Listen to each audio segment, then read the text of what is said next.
وَإِذَا مَسَّ الْإِنسَانَ الضُّرُّ دَعَانَا لِجَنبِهِ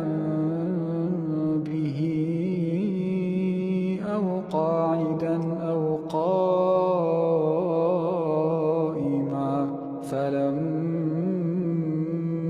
كَشَفْنَا عَنْهُ ضُرَّهُ مَرَّ كَأَن لَّمْ يَدْعُنَا إِلَىٰ ضُرٍّ